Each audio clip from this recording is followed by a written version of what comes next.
नाज़रीन अस्सलाम वालेकुम। 25 नवंबर 2020 इलेक्शन में रह गए हैं सिर्फ 2 दिन। 28 तारीख को वोटिंग होने जा रही है पंजाब के तमाम अज़ला में। जैसे कि आप जानते हैं कि तमाम जो वकला उम्मीदवारान हैं पंजाब बार कौंसिल के लिए, वो एक पूरी जान मार रहे हैं वोटर्स को अपनी तरफ मतवज्जो करने के लिए। तो जो यंग वकला वोटर्स हैं उनकी रहनुमाई के लिए, उनकी आसानी के लिए, उनको ये सिखाने के लिए कि जी जो वोट का जो तकद्दस है, वोट की जो इज़्ज़त है, वोट का जो रोल है वो कितना अहम है। हम एक छोटी सी हमने एक डायलॉग सेशन कंडक्ट करने जा रहे हैं। हमारे साथ मौजूद हैं जनाब सर फर्रुखगुज़ार अवान साहब, ये former justice Lahore high court हैं, ex secretary DBA Faisalabad district bar association Faisalabad के ये ओहदेदार हैं जी, एक्स सेक्रेटरी हैं और ये उस्तादों के उस्ताद हैं। सर आपके वक्त का बहुत शुक्रिया। सर मैं आपसे ये सवाल करना चाहता हूँ, सर रहनुमाई फरमाइए।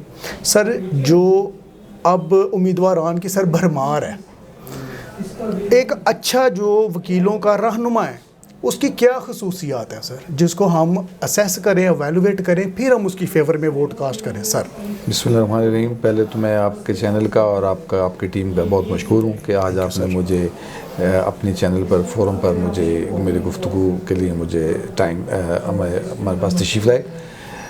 बार कौंसिल का इलेक्शन, पंजाब बार कौंसिल का इलेक्शन हमारे सूबाई लेवल के नुमाइंदे होते हैं जो तकरीबन 5 साल के बाद इलेक्शन होते हैं, लेकिन इस दफ़ा ये 6 साल के बाद हो रहे हैं। तो मैं ये ज़ाती तौर पे समझता हूँ कि हमारे यंग वकला को की मोटिवेशन के लिए मैं ये बात ज़रूर कहना चाहूँगा कि हमें उन वकला पे फोकस करना चाहिए या उन कैंडिडेट्स को अपने वोट के लिए इलेक्ट करना चाहिए जो कि ट्रू प्रोफेशनलिज्म हो, प्रैक्टिसिंग हो और अपने इस प्रोफेशन की डिग्निटी पे और लॉयल्टी पे ज़्यादा से ज़्यादा इन्हिसार करते हों। हमारे यहाँ 18 कैंडिडेट फैसलाबाद की 4 सीटों के लिए कंटेस्ट कर रहे हैं, जिनमें से बहुत से नॉन सीरियस या नॉन प्रोफेशनल लोग हैं जो बिजनेसमैन हैं। ये हमारी बदकिस्मती है कि हमारे प्रोफेशन में इस काले कोट की आड़ में बहुत से ऐसे वकला एंटर हो चुके हैं जो कि इस प्लेटफॉर्म को ब्रदर मैं कहूँगा मिसयूज़ करते हैं। तो मेरी तो ज़ाती तौर पे ये ख्वाहिश भी है, कोशिश भी है कि प्रोफेशनलिज्म को फ़रोग़ मिलना चाहिए और टोटली प्रोफेशनल हज़रात जो हमारे कैंडिडेट हैं, चाहे वो जिस भी शोबे में अपने आप को उजागर कर रहे हैं, क्रिमिनल साइड पे, सिविल साइड पे या जो भी उनकी स्पेशलाइजेशन फील्ड है, तो हमें उनको अपने वोट के लिए प्रायोरिटी देनी चाहिए। बिल्कुल ठीक है सर। रहनुमाई फरमाएं, ये जो वोट है इसको सर जब हम कास्ट करते हैं सर, ब्रादरिज़म का एलिमेंट, नेपोटिज़म का एलिमेंट, ज़ाती ताल्लुकात, फिर उसके बाद बड़े ज़बरदस्त लजीज़ खाने, फिर उसके बाद पराडों के झूले, सर ये जो मामला जो चल पड़े हैं सर, ये किस बुनियाद पे, यानी कि मेरा सवाल मतलब मुख्तसर मैं करूँगा कि सर ये किस बिना पे, यानी कि सर ये इलेक्शन इतने महंगे हो गए हैं? देखिए जी, प्राडो कल्चर तो पहली दफ़ा इंट्रोड्यूस हुआ है। मुझे भी तकरीबन मैं 1989 से इस प्रोफेशन में हूँ। ये प्राडो कल्चर हमने पहली दफ़ा देखा है। ये पहले बल्दियाती इलेक्शन में या नेशनल या सूबाई इलेक्शन में हमें नज़र आता था, लेकिन दिस इज़ हाईली अनफॉर्चुनेट कि हमारे यहाँ भी ये हम रोज़ देखते हैं हमारे जो मुख्तलिफ हज़रात इलेक्शन लड़ रहे हैं वो अब प्राडो पे अपने वोटर्स को फैसिलिटेट करते हैं, लेके जाते हैं। ये एक बड़ा बदकिस्मती का एलिमेंट है। खानों वाला एलिमेंट, इस पर मैं समझता हूँ कि हमारी जो बॉडीज़ हैं लोकल बार में भी और प्रोविंशियल लेवल पर, ये इनकी कमज़ोरी है। बिल्कुल ये नॉन प्रोफेशनल अप्रोच है और ये कोई बल्दियाती या नेशनल असम्बली या सूबाई असम्बली का इलेक्शन नहीं है कि हमने अटैक करना है अपने वोटर को खाना खिलाकर। हमारे तमाम कैंडिडेट्स का अपना मैनिफेस्टो होता है और होना भी चाहिए। तो खानों वाला एलिमेंट बड़ा बदकिस्मती आ चुका है। इस पे अभी रिटर्निंग अफसर जो हैं पंजाब के एडवोकेट जनरल साहब, उन्होंने पाबंदी लगाई है, लेकिन मैं ये समझता हूँ ज़ाती तौर पर इट इज़ टू लेट। ये साल के अवाइल में या आगाज़ में, इस साल के कम से कम 2020 के आगाज़ में ही ये पाबंदी वंस फॉर ऑल डिक्लेयर हो जानी चाहिए थी।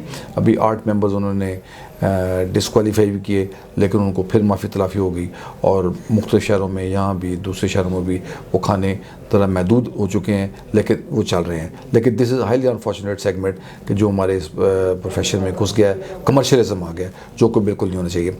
हाँ, वोटर को जो ब्रदरिज़म, नेपोटिज़म का एलिमेंट थोड़ा सा है, लेकिन अभी भी मैं समझता हूँ कि हमारे यहाँ मेरिट को नज़रअंदाज नहीं किया जाता। यंग दोस्त हैं, मेरे जैसे जो सीनियर लोग हैं, ये अभी भी मेरिट को देखते हैं और ब्रदरिज्म से हट कर वोट देते हैं, और इसको फ़रोग भी मिलना चाहिए। इस प्रोफेशन की ज़िंदा रहने के लिए ये बहुत ज़रूरी है। बिल्कुल ठीक है sir. It's a little a critical question, आपकी इजाज़त से। सर, हम जानते हैं कि आपने बड़ी की पोजीशंस पे सर्व किया है पाकिस्तान को। उसके बाद हम अगर बार की ज़िक्र करें तो बार में भी आप एक बड़ी की पोजीशन होल्डर रहे हैं सर, ये प्रैक्टिस अब आम होती जा रही है कि कोई इस चीज़ पे चेक नहीं है जो रेपुटेशन हो रही है। ये जो ऑफिसेज हैं ये सर ऑफिस ऑफ रिस्पेक्ट थे, ठीक है सर, ये सर अब ऑफिस ऑफ प्रॉफिट की तरफ चल पड़े हैं।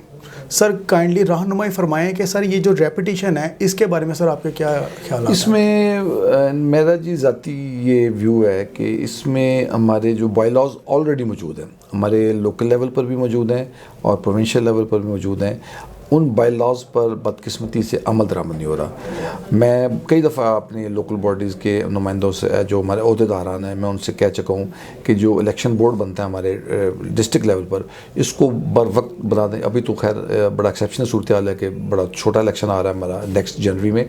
अगर इलेक्शन बोर्ड बर वक्त बना दिए जाएँ और वो इलेक्शन चेयरमैन और उनके मेंबरान इन सारी चीज़ों को कंट्रोल करें, क्योंकि एज़ पर लॉ उन्होंने इलेक्शन करवाना होता है। अगर उनको पूरे इख्तियारात दे दिए जाएँ और ये फ्लेक्सेस, एडवर्टाइजमेंट्स, बाकी ये खाने, ये जीपें, ये सारा ये सिलसिला यकदम तो ख़त्म नहीं हो सकता, लेकिन इस पे चेक एंड बैलेंस हो सकता है। अभी आप हैरान होंगे कि हमारे यहाँ पिछले सदारती इलेक्शन में भी और अभी बार काउंसिल इलेक्शन में हमारे बहुत सारे मेंबरान जो एंड कैंडिडेट हैं, उनके इलेक्ट्रॉनिक होर्डिंग्स शहर के मुख्तलिफ जगह लगे हुए हैं। हमें ऐसे महसूस हो रहा है कि जैसे हम किसी नेशनल असम्बली या सूबाई असम्बली या कम से कम मेयर का इलेक्शन लड़ रहे हैं। बिल्कुल ऐसे ही जो है सर, अनफॉर्चुनेट है, बिल्कुल बड़ा ऐसे ही अनफॉर्चुनेट सर। बदकिस्मती है सर जो घर की जो बेल्स है ना, वहाँ पे भी नंबर लगे हुए हैं, अब यकीन मानिए स्टिकर लगे हुए हैं। बिल्कुल दुरुस्त कह रहे हैं। वो तो सुबह शाम हमें मैसेज दे के रटाया जा रहा है कैंडिडेट्स की तरफ से कि जी ये फ़लाँ नंबर है, ये फ़लाँ नंबर है, जी सर ऐसे ही है ये बस। लेकिन ये सिलसिला ख़त्म होना चाहिए, मैं ज़ाती तौर पे ख्वाहिशमंद हूँ। बिल्कुल ठीक है सर, आपके वक्त का बहुत शुक्रिया। Thank you very much.